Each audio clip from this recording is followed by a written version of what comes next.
L'hanno ribattezzata la protesta gentile, ombrelloni chiusi dalle 7:30 alle 9:30 per denunciare un governo e un Parlamento che vanno in ferie senza una legge che tuteli la balneazione attrezzata italiana. Qui siamo a Sottomarina, ma la stessa scena si è ripetuta anche a Rosolina.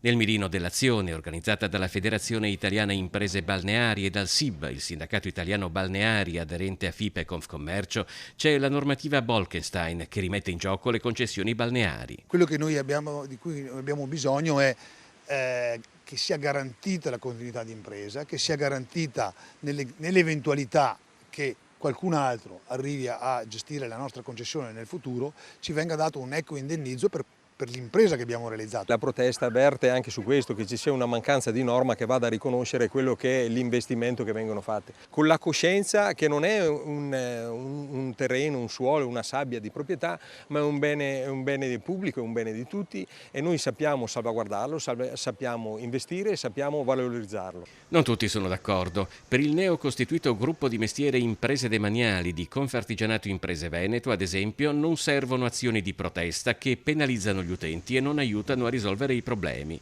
Ma oltre alle associazioni di categoria, l'iniziativa ha diviso geograficamente il Veneto. Rosolina e Chioggia protestano, le spiagge del Veneto orientale sostanzialmente no. Rosolina e Chioggia, le imprese sono più singole, più diverse da quelli che sono i consorzi che sono nati per esempio negli arenili di Caorle, di Jesolo e in maniera diversa a Bibione, che gestiscono la spiaggia in una maniera più consortile.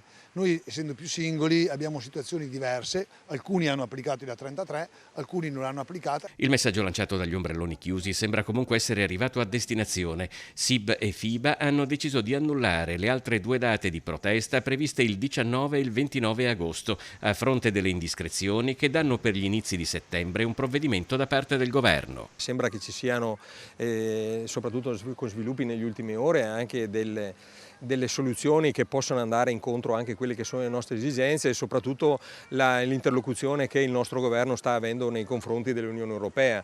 E quindi noi per natura siamo fiduciosi, le nostre imprese le mettiamo sempre a disposizione del sole, quindi abbiamo sempre la fiducia del sole, quindi come abbiamo la fiducia del sole avremo anche la fiducia di chi ci sta governando in questo momento.